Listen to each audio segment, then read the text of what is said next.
Hello, everyone. Welcome to another edition of the Event Industry News podcast.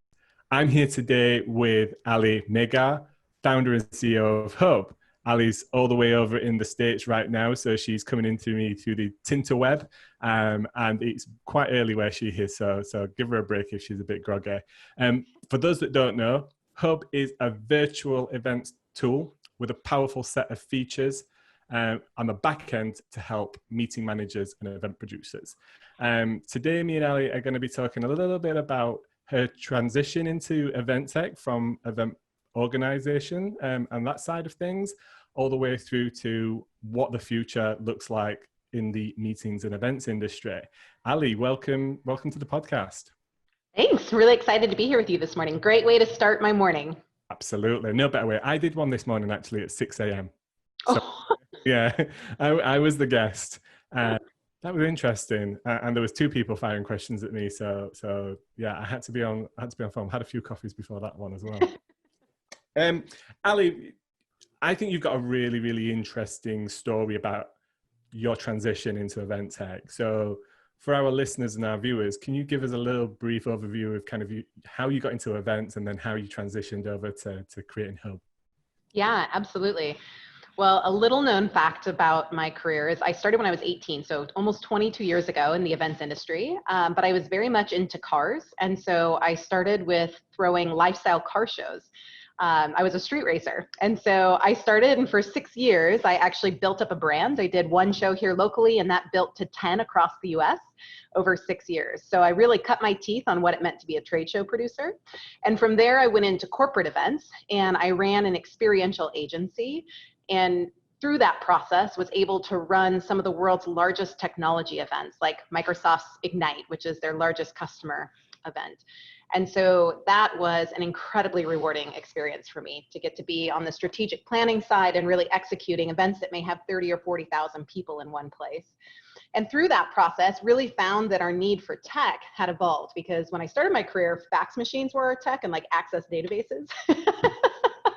Very different to be calculating evaluations, with writing things down and adding things on a calculator or using Access. So, and really I wanted to find ways of helping my team and my agency to be able to scale, because we were spending all of our time in spreadsheets and email, and we weren't able to do the strategic work that I really wanted to do. And I also wanted to up-level the attendee experience. How do we get them more timely and relevant information? How do we help curate their experience and make them excited? And so I decided to build technology that at first helped my agency scale. And then once I saw that it was helping them and the events that they were a part of, I decided to take that to market. And that's been my focus for over 5 years now.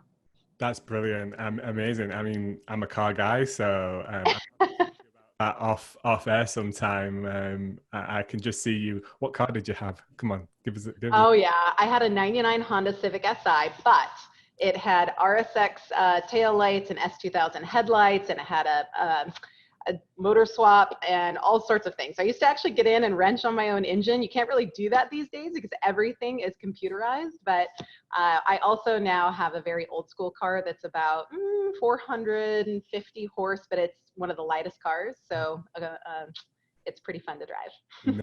Nice. My current car is a family wagon, I have to say. Yeah, me too. Boy, so I had to give up I had a BMW 435 X Drive with a twin turbo on it, and that was extremely fun. I'm surprised I didn't get banned from driving, to be honest with you. But anyway, that's a totally another conversation. When people give me tidbits like that, I love to just dig a little bit deeper, because especially when it's with you.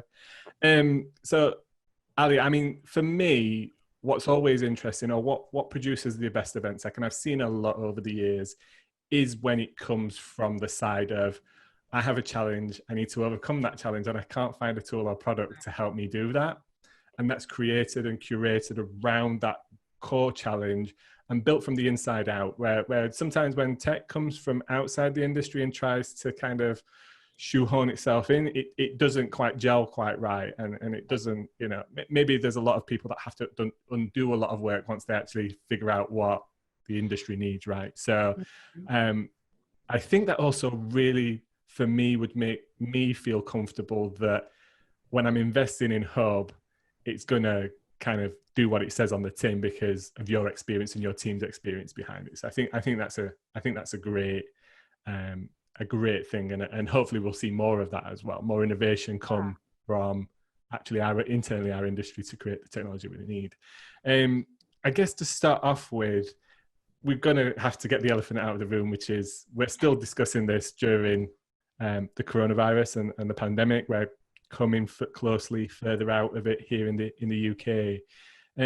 I'd really be interested to hear about what your opinion is on kind of how this pandemic has affected our sector and what it might look like, I guess, going forward from your perspective over in the States. Yeah, absolutely. It's definitely been a sobering time over the last 90 days. And I remember when we first got news that Mobile World Congress was canceling, and that was sort of the start to the wave of everything that then happened after that. And my heart just feels for this industry, because in the events industry, when you manage events and you're part, this is who you are. It's not just a job. This is something that we thrive on. It's the environment. We put our heart and soul into our work. And so I think, general panic has been what I've seen. I mean, this is the first time ever that I've had people calling me on my cell phone that I don't know, panicked and crying, like literally saying, my job is at risk and I need help and I can't get anyone to help me. And so, as a founder, especially of an event technology company, that's been one of the things that's been most rewarding to me, is that we can help, not sell, we can help. And to your previous point, a lot of what I've been doing in the industry over the last 90 days, it is advocacy. It's helping people to understand what the transition could look like and how they already have the skill set that they need to be successful. They just need to get the mental block out to say, planning a virtual event is the exact same as an in-person. You got to know your business goals and objectives. You have to think about the experiential design. And one of the things that I say all the time is, do not be defined by the platform.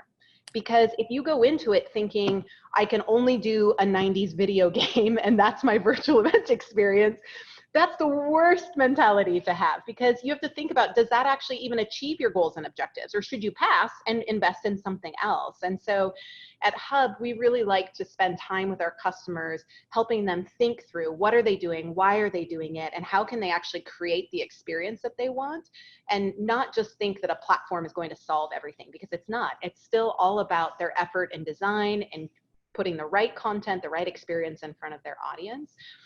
And so it's just been a time of transition, I think, as we really understand and remember the value of in-person events, but also knowing that for the short term, virtual is the way that we have to be because of the pandemic. But then long term, also thinking about, what does hybrid actually look like? And I'm not talking about a completely separate virtual experience and a completely separate in-person, but what does the meld of those two things actually feel like? How do we get people connected? Because that is the beauty of live events, is all about the human connection. It's why they've stayed around. And in early 2000s, when I was in my meeting planning career, everyone said virtual was going to be the way of the world when the economy crashed and, in-person events weren't going to be a thing. 6 months later, they were a thing and they were happening, and people value that human connection. It's why there hasn't been a lot of innovation in the virtual space, is because there wasn't a need. Now there's a direct need, and so we have an opportunity to completely change our perspective and really innovate the way our industry functions. And so it's just a mindset shift to be like, how can I be a part of this? This is exciting and it's new, and really think about that transformation. Well, first of all, I commend you for helping. Where me personally and Vintage News are trying to do exactly the same. We've kept all our team working because we want to publish information and news and spread as much knowledge out there as possible to help people through that time. And I guess that's clearly your agency background shining through. You're obviously from a creative background. You're there to solve problems and think outside of the box. So I think taking your experience and knowledge and passing that on and kind of reaffirming that we are all in this together, but it's not such a leap, in terms of doing physical to online. I think our industry has the biggest opportunity going forward to elevate live events and harmonize them with online events to create an extremely powerful digital content creation and engagement strategy for any brand, company, or organization that wants to get out there. I was looking at some stats recently on where event marketers rely the most in terms of gaining traction. And 66% of those respondents said they heavily use webinars. So an online event, essentially. Not a very fancy online event, but an online. Yeah. And 77% of those valued in-person events and face-to-face events higher. So overriding, let's call 50% of marketers use both strategies as part of ways of engaging their community, their customers, their clients, etc.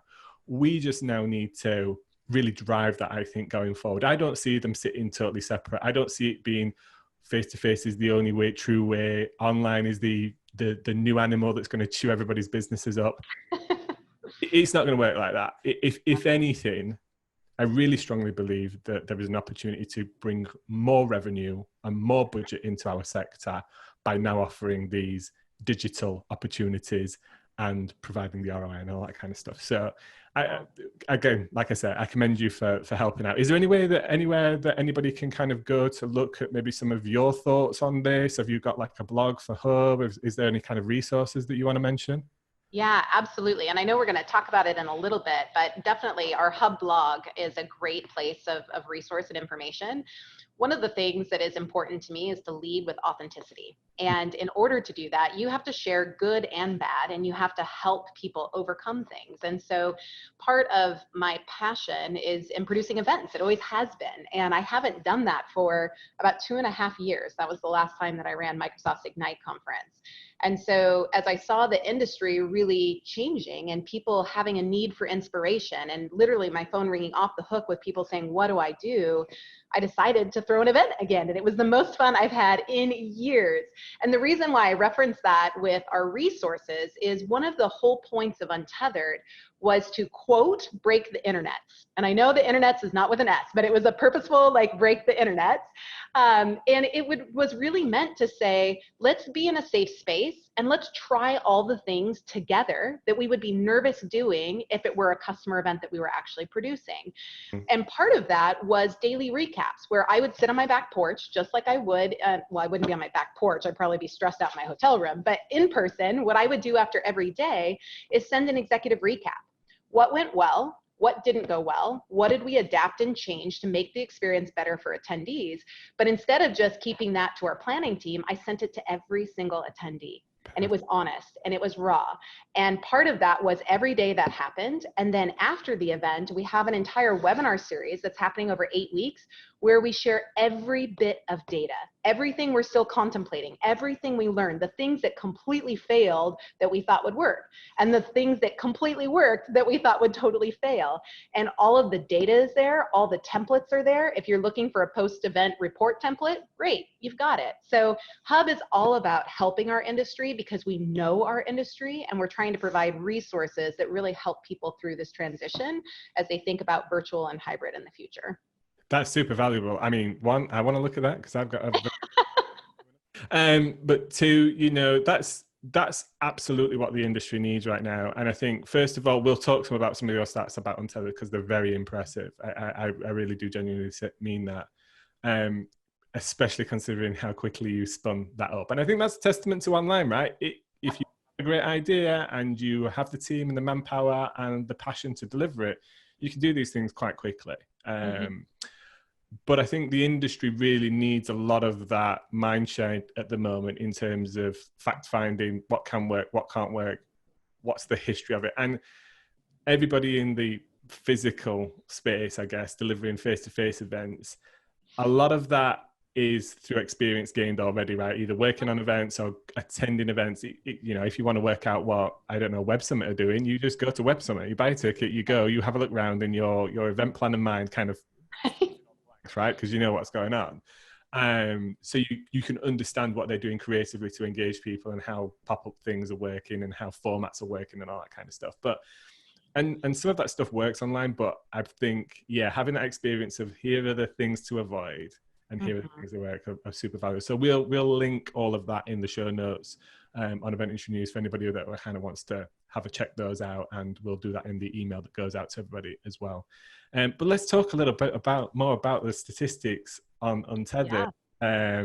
Let's blow the trumpet, because how many people did you get registered? We are almost to 5,000 in total. People, it's still an open resource. So one of the things that I was so impressed with is we did a call for content, and we had over 150 of some of the world's best brands come and give their perspective on virtual. We had an extremely interesting presentation by someone at Intel that was all about sort of XR and AR and VR and what that means and how that's going to become a part of our day-to-day life. We had, just a variety of different people with all different backgrounds that all gave different perspectives. And so Untethered is still open. All the content is on demand. It will remain on demand. And so we want to really help provide those resources to people as they go through their planning journey. But yes, almost 5,000 people registered from 60 different countries. And basically from the day I had the idea to the first day of the event was less than 6 weeks. So to be able to achieve that in such a short amount of time with very limited resources, we did no paid advertising. It was all just sort of from the heart of, hey, let's get this out there. But to see that type of response and to be able to help so many people, I got handwritten cards. I mean, this almost made me cry. I've gotten handwritten cards from people to my office that have told me how their lives have changed by having some inspiration and being able to connect the dots. And so as someone that's been in the industry for so long, that is such a powerful thing to be able to be a part of. And I had a whole powerful girl gang that are all in the industry as well that helped me produce this thing. And it was just a lot of fun, but a lot of inspiration as well. The other thing that we really wanted to do was we went back to our roots, right? So I thought about, who is our audience? What are the business goals and objectives? And we went through an entire audience experience journey that we did hand in hand with our partners at Storycraft Lab, who, if you haven't met Naomi yet, I've got to connect you guys, because the way her brain works is just incredible. But we really thought about, why are we hosting this event? And it was all about inspiration. And so we thought, okay, this is all about inspiration. How do we give back to the community in a powerful way? And so we looked for nonprofits where we could donate any amount of money that came in, 100% to this nonprofit. And so we found the Meetings Industry Fund. And the Meetings Industry Fund is all about supporting people in the industry when times are tough. Mm-hmm. And there's never been a tougher time than right now. Yeah. And so we were able to raise almost $17,000 in registration fees that were completely voluntary, because we knew that some people couldn't pay because they might be furloughed. And we knew some people could pay because they had good corporate jobs that were continuing. Mm-hmm. And so the option was register for free or donate $1, donate $5, do what you can. And the power of our community raised over $17,000. That's almost their entire annual, what they raise on an annual basis. And we were able to contribute that in less than 6 weeks by the industry giving back to the industry. Wow, I'm gobsmacked. I mean, I think if nothing else, that really gives, I suppose, a way for people to be able to look at online events and kind of understand that it is achievable, right? And yes, you guys had the tech and you had the girl gang, which I know some of those absolutely amazing. Naomi sounds like somebody I absolutely should talk to, and that's what we need. Everybody should bring their people around them to create this. But 5,000 attendees, if you did that physical, you would be popping the champagne, right? You'd be like singing from the hymn sheets. You'd have some big sponsors. You'd have some very happy, probably, delegates with the types of content you put on. You'd have a great event. And just because that's happened online, that shouldn't detract from that. That's still a huge achievement.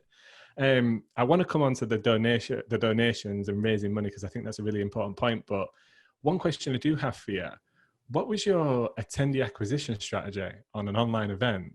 How did you go about showcasing value and bringing those people in to register and attend? Well, I think there's a few ways to think about your marketing, but understanding your audience and the segment of audience. So really thinking about, what will speak to them. And part of what we all crave is human connection. So yes, we have great content, and that's a core pillar of any event. But then it also was, how do we connect people? Because we all feel so disparate right now. We're all working from home. We don't even have our own teams. We feel sort of isolated. All this change is happening. And so we also just promoted the ability to connect human to human. We had people that volunteered their time as experts, and they were doing LinkedIn reviews and profile updates and business reviews where you could actually go and book a one-on-one with these people and be put into a virtual place to collaborate. We promoted the fact that as a community, you could come in and answer questions like, what's your favorite part of show site? The crew party, you know, your crew family, the blisters, the show bacon, all the cult things, right? And so I would go in and be like, who enjoys the crew party? Because that's my thing every year, is I always throw the best crew parties and the best dive bars. So I would sort by that and be like, all right, these are my party people. I'm going to connect with them and book a meeting. And so really it was about understanding what people were looking for and then giving them that information through marketing. But I also would say that as a part of just the social element of really gaining traction, we utilized Snowball as a part of our marketing strategy. And it was incredible because every speaker, every expert was able to give a testimonial about why they were doing what they were doing and why people should come. And it got, you know, promoted all over. LinkedIn was on fire. It was like every day I would open up LinkedIn and it was just untethered, untethered, untethered, which was so cool to see. But there definitely is some element of creating the right message, understanding your audience, but then also utilizing the right promotional tools like Snowball to be able to really get the effect of your entire audience, not just your speakers and your experts, but also attendees that were excited to attend. And after the first day, couldn't wait to share with their friends because things were still open and engaged. So we actually saw a lot of registration throughout the week and even post-event because of people's help in promoting and understanding the value that we were providing. I think Snowball is a great tool, and in this situation or any situation where you maybe have an online or hybrid event, even more so, because that attendee acquisition journey doesn't have to go through somebody going, right, I need to figure out travel accommodation. Right. What does that look like? Have I got any other meetings booked in on those 5 days that I need out of the office? It's kind of like, that looks cool, I'm going to join in, and even if I dip in and out, I know that I can attend because I'm, you know, tuning in through my laptop, my MacBook, my PC, my phone, whatever. And the fact that you've got it on demand as well just gives them even more opportunity. So anybody that's not seen Snowball, go check it out. It is a really good tool. Rachel, that runs the company, again, from a background of within the events industry, right? Transitioning over to tech, another one of those. Donations. So you raised a substantial amount of cash and donated that to a very, very crucial industry charity, which is fantastic. My question to you is, with online events, because people are kind of like still trying to figure out the whole pricing strategy, like what does value look like? Some people are going, and I've done this in the past, like, if you're providing value, go with the same ticket price. Just because it's online doesn't mean it's any less value. Other people are very much going down the route of, well, it's costing me less to produce, so I'm going to pass some of those cost savings onto my audience and maybe go 55% of cost, which is interesting.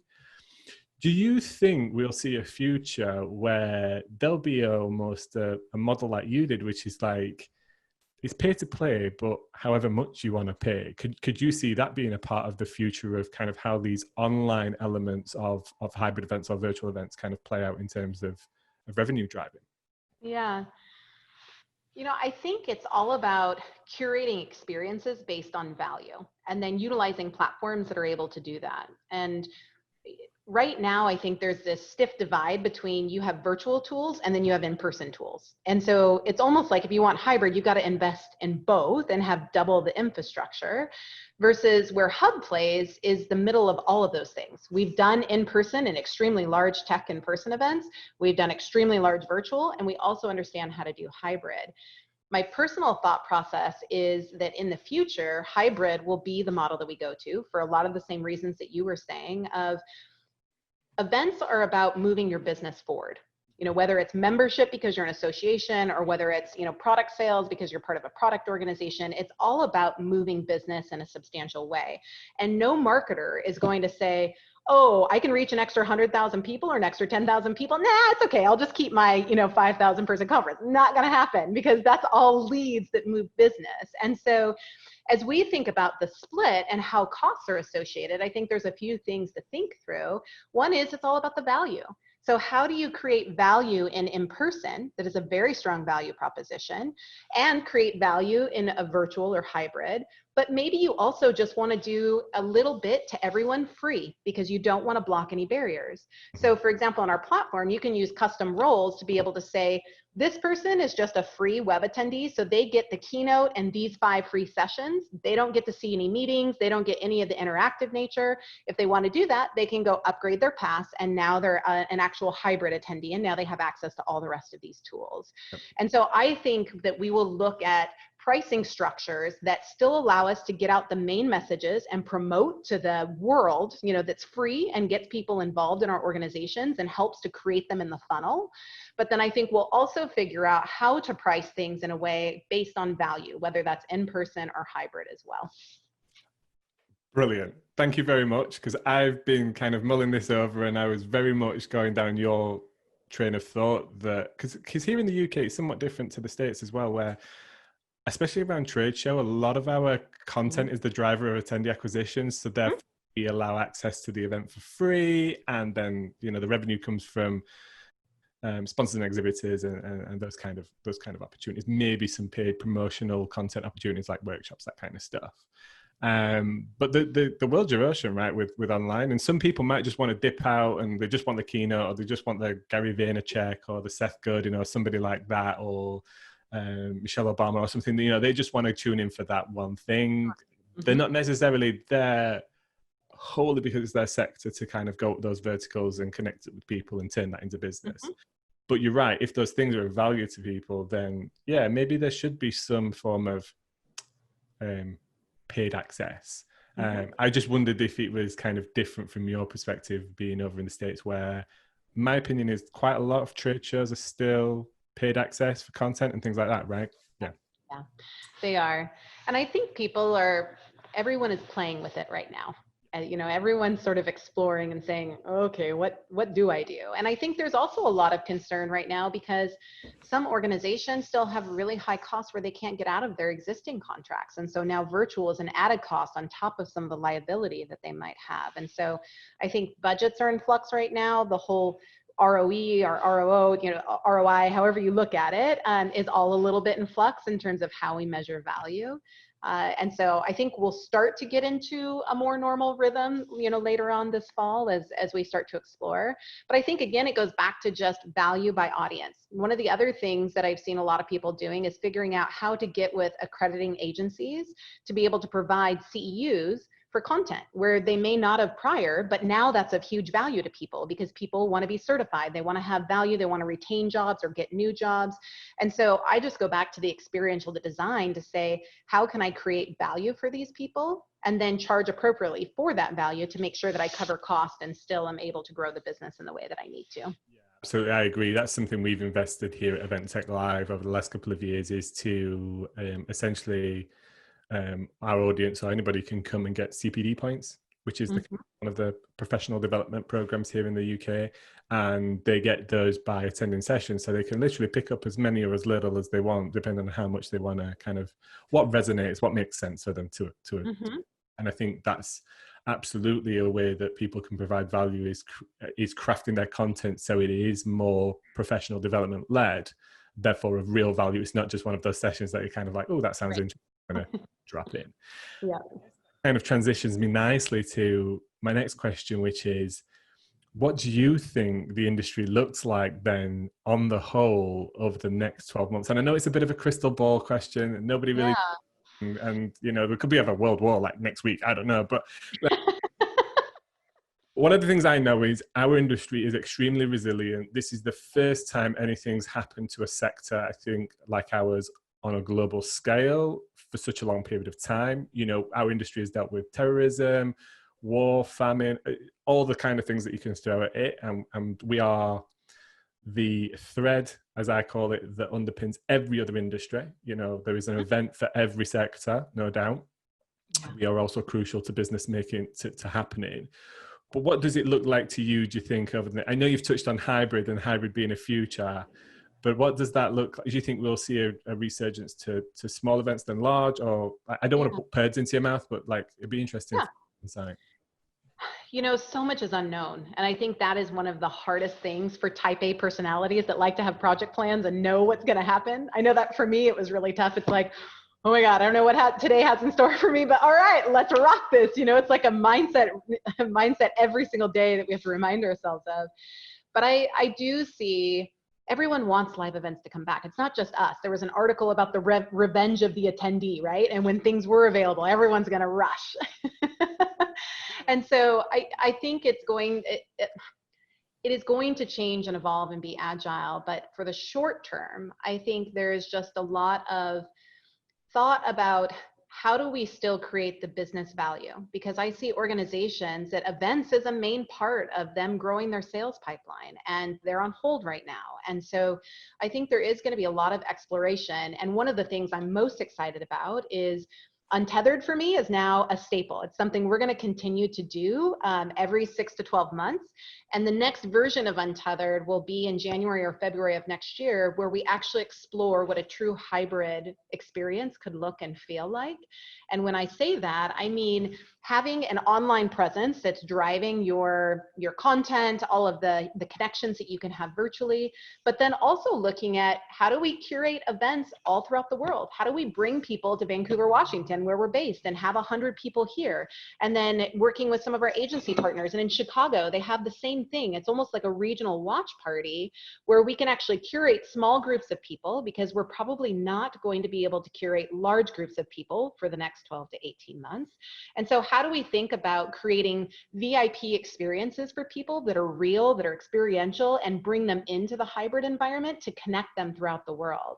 And so for me, that's an exciting proposition. I have no clue how to do that well right now, but that's part of exploring, because we need to look at pushing the bounds. It's the only way that we're going to innovate is by trying, making mistakes, fixing, and continuing to evolve. And I think we'll see a lot of that. Now, people are a little bit anxious. I've done a lot of webinars recently and a lot of talks, and people say, well, my organization won't explore it all. Like it's a non-negotiable, like it has to be safe. And I say, okay, then do something safe. Do your virtual event that you know you can do really well. Maybe choose one thing to explore on and be vocal about it and say, we're going to do this virtual event. Here's the value it's going to bring you. And as we explore this new world in X industry, whatever it is, we're going to attempt to, connect you with experts one-on-one and explore how we can help the industry. It's all in your marketing. It's all in your phrasing. Try that one thing. Did it work? What was good about it? What was bad about it? Innovate, do it again, choose a different one thing that you do. So I think there will be a lot of exploration, but we have to be agile. We have to be open-minded, and we have to be willing to explore. Because there is a show on National Geographic, and I tell everyone about this, and people are probably sick of hearing it by now, but it's called Year Million, and it's all about the future of technology in the world. And it's produced so incredibly well. It has some of the experts of, future tech thinking entrepreneurs. It has people from Microsoft and Amazon and Google, but it all talks about the evolution of technology and how fast it's been in the last 5 years compared to the previous 100 years to that, and how quickly we are going to move into a completely different universe. Mm-hmm. And as we look at just our day-to-day lives right now, think about going shopping on Amazon. I don't even have to leave the house. I click one button and things show up, right? It gives me recommendations about what I should buy, and I spend way too much money because of it. I get on Netflix, and Netflix is telling me, hey, you could binge for an entire week and not even eat or leave your bed. Like, these are things that are starting to become a part of our day-to-day lives that are all quote unquote virtual. They're not in person. And so if we think about taking how we live our day-to-day lives and what we're seeing and translate that into events, there's bound to be just an incredible amount of innovation as we really rediscover what the value is. I love that idea of like a multi-spoke event approach where we bring people together closer to home, maybe. Mm-hmm. Let's be honest, we're all thinking more sustainably. We very much have had time to consider family life over the last 13, 14 weeks and how valuable that is. And I know when I travel internationally for events, I might be at the event for 1 or 2 days, but I have to take 3-4 days away from home. And I've got a little 11-month-old in the background. Yeah.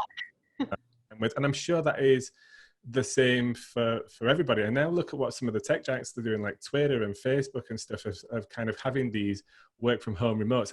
You know, is everybody leave the Bay? I don't know, like, because it's quite expensive to live there, and then that means that the company all of a sudden has more costs for travel to events. So I think I agree in the sense that what could be really good is that the thread that weaves this all together is the hybrid, is the online bit, is that's the way that connects everybody up. But that serendipity of bringing people together in clusters, and then maybe that little cluster can move around, so it's not necessarily in the same city or the same dive bar or something every year. Kind of like, there's some change.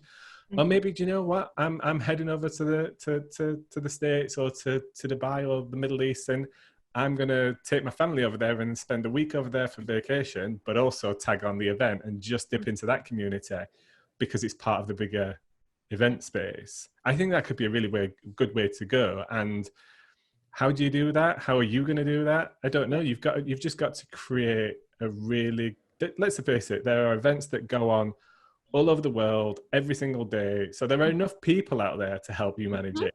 It's about that internal management and how do we communicate with these remote teams? How do we manage and plan everything?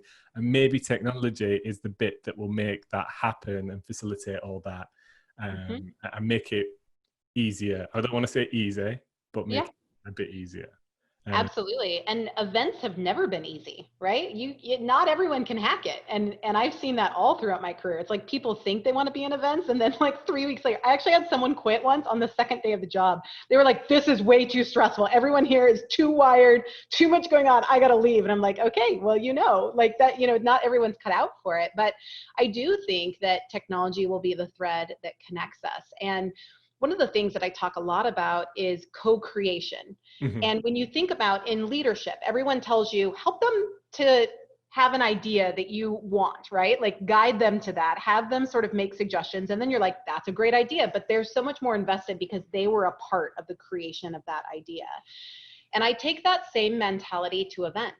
How can we bring our attendees in to help us co-create? How are they not just consumers, but actual participants? And so when we talk about engagement, I think engagement is not just, I'm going to create a virtual leaderboard, and so whoever is gaming the system, right? Or how many chats happen. To me, that's not engagement. Engagement means participation.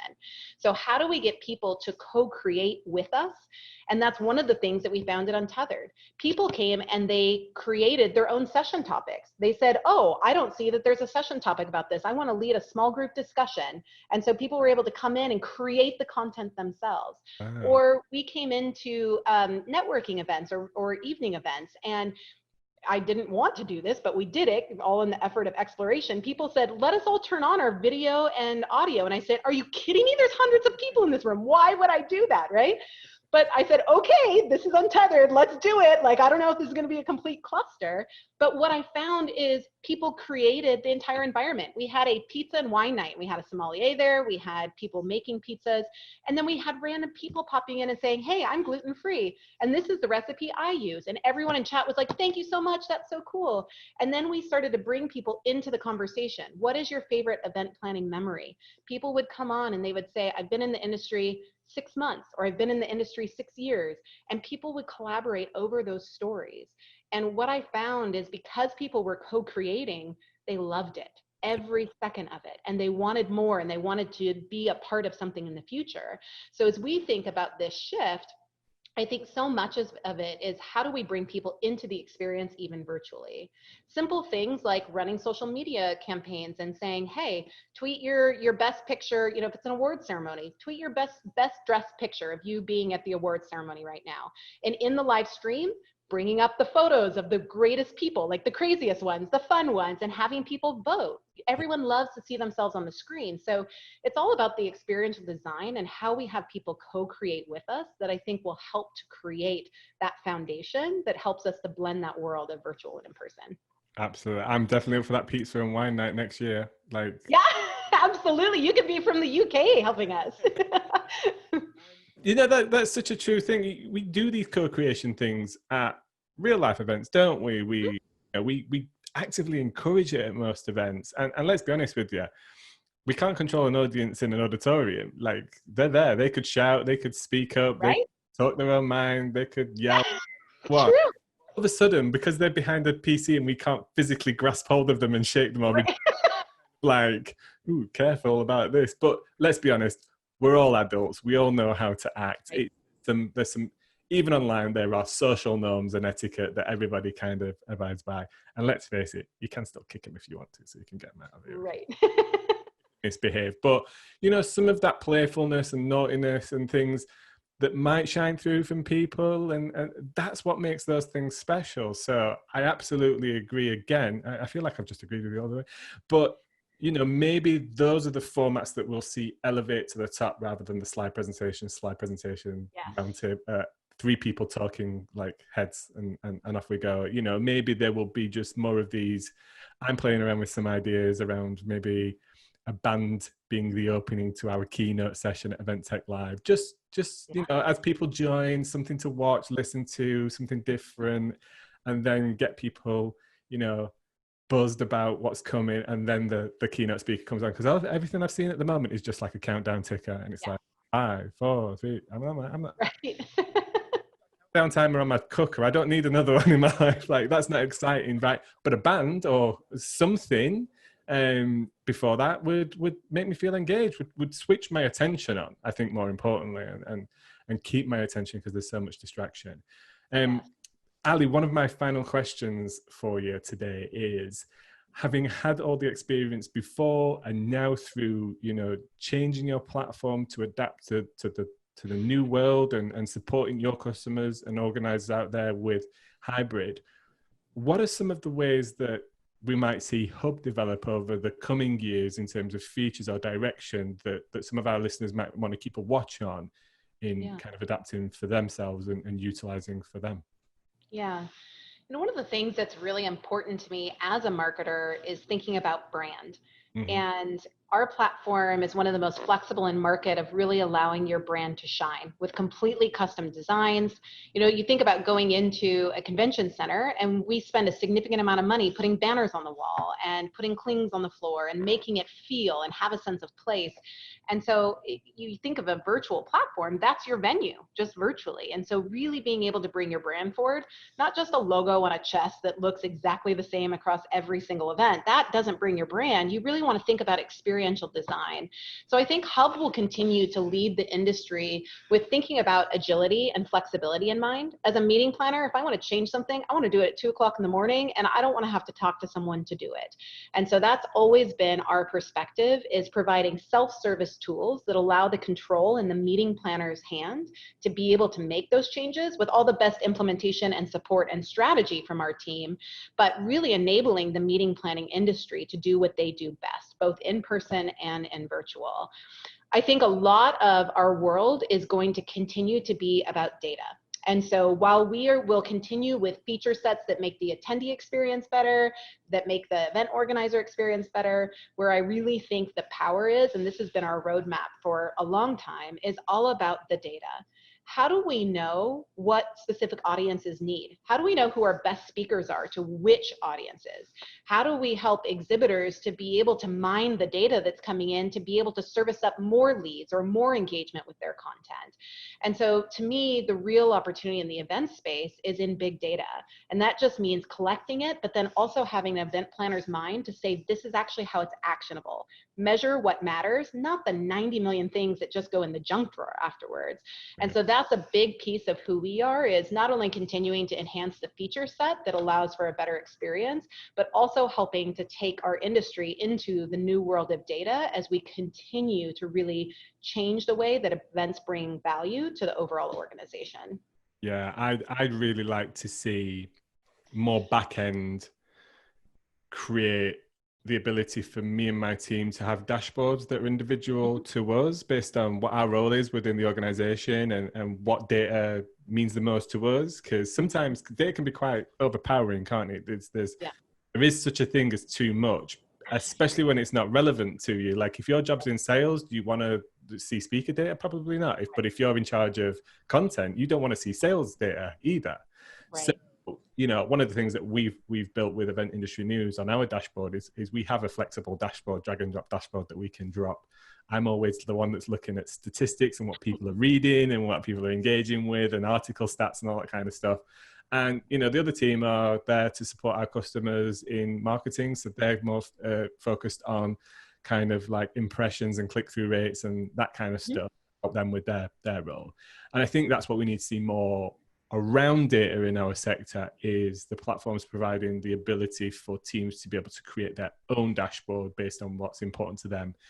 Because let's face it, there are things that you need to know as that event are going on to make those last minute changes, to call the company up to make those changes, but you need the data to act upon them. And if it's siloed away or not super visible to you, or you have to find it somewhere, that just delays the process, right? So yeah, I'm really excited to see how Hubb develops. For those that are listening, Allie, where can people check you out? I'm sure it's really super simple, but what's the best place for them to go and check yourself out and Hubb out and that kind of stuff? Yeah, absolutely. Well, our website is definitely the best place. And I'm super excited because we are working on a complete refresh and new website that will be out in the next 30 days or so. So that's a super exciting thing to get to do. 5 years is a long time in our space. So I think it's time for a brand refresh and uplift. But our website is Hubb, HUBB.me. So Hubb.me.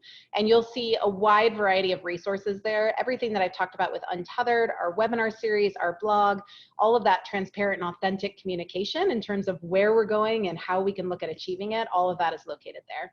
Awesome. And maybe I can invite you as well to speak as part of EventTech Live, because I think maybe going a little bit deeper into Untethered sounds like the right course to take now, especially after people have listened to this. Absolutely. Well, I will miss this year coming in person because I've always enjoyed being there in person, and it's a great excuse to come visit. But I will take the virtual option and plan on being hybrid in the future. Awesome. You can just run it. You can just manage it all. That's it. I'd be happy. Events are definitely my passion. Thank you very much for joining me today. I'd love to catch up again with you after the next Untethered and talk to you about how that hybrid model played out once you've figured out how to do all those smaller all around the world. I'm sure our listeners and viewers would be interested in seeing that. For everybody listening today, if you liked hearing from Allie, you liked today's content, please do go follow her, check out Hubb. Give this podcast a like and a share to your network so that others can gain the knowledge that you've absorbed today. Allie, once again, thank you for joining me, and we'll see you in the next one. Thank you very much for the time.